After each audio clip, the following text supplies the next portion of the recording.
Tension has increased dramatically overnight in the Middle East with the assassination of a top Hamas military commander. Ahmed al-Jabari was travelling through Gaza when a missile hit his car. Israel says it killed him because he's a terrorist and has warned that it will continue to target Hamas leaders. Hamas says the gates of hell have been opened. The attack comes after a week of violence between Israel and Palestinian militants in Gaza.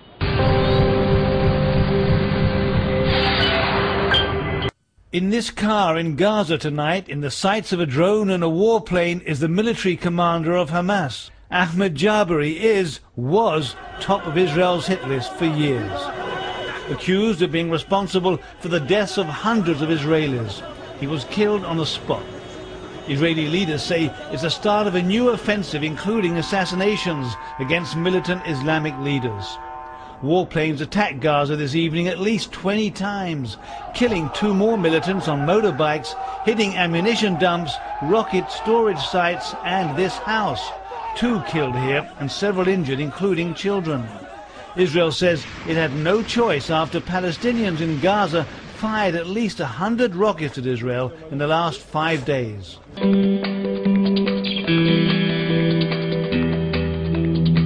The Palestinian group Hamas has confirmed that an Israeli airstrike has killed the head of its military wing. Ahmed al-Jabari died along with a passenger after their car was hit by a missile while travelling in Gaza City. He becomes the most senior official of the Islamist faction to be killed since an Israeli invasion of Gaza 4 years ago. Following the assassination, immediate calls for revenge were broadcast over Hamas radio, and the 2 sides could be on the brink of a new war. The attack comes despite signs that Egypt had managed to broker a truce following a 5-day surge of violence which saw over 100 missiles fired by Palestinian militants, which were responded to by Israel. Israel's Shin Bet intelligence service said it had carried out the attack due to what it called Jabari's decade-long terrorist activity. It said it hoped to severely impair the command and control of the Hamas leadership. God willing, our Zionist enemy will pay a price for this cowardly assassination because he's the military leader of Hamas. Jabari, on the lower right, is the most senior Hamas official to be killed since an Israeli invasion of Gaza 4 years ago. He has long topped Israel's most wanted list. The Israeli government blames him for a string of attacks, including the kidnapping of Israeli soldier Gilad Shalit in 2006. Israel followed up with over 20 additional airstrikes. The Israeli military says they targeted weapons storage and launching facilities. I think the one who declares the war was Israel. It's clear that they have attacked Gaza in the last few days, and there was a response from the resistance. Al-Jabari, a symbol of Hamas to the masses in Gaza, was considered a terrorist by Israel. The reason that we targeted this car and this person is due to the fact that he has literally on his hands Israeli blood. He is a terrorist. He's maybe even the #1 terrorist in Gaza. Considered the #1 terrorist by Israel partly because more than 130 rockets were fired from Gaza into residential areas of Israel this week alone, about 800 so far this year.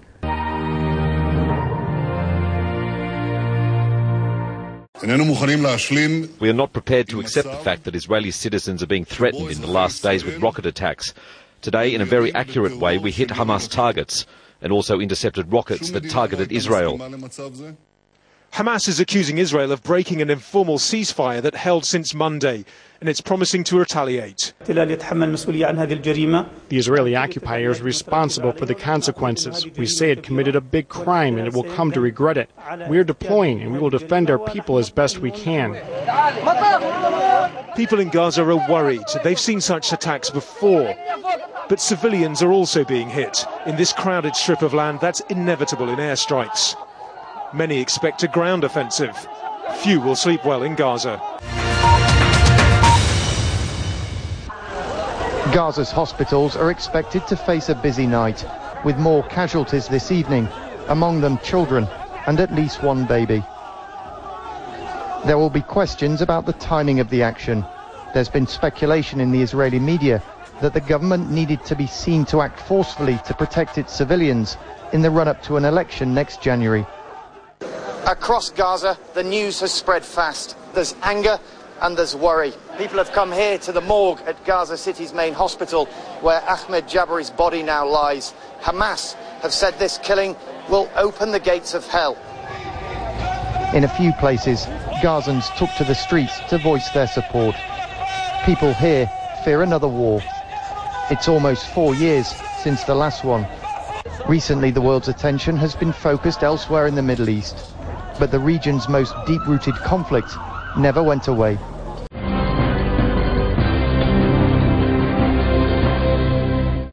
In 2008, Israel conducted 3 weeks of air and ground attacks on Gaza, killing about 1,300 people.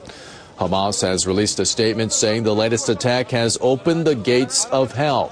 Many fear that the group will now launch a large-scale retaliation, fueling the conflict.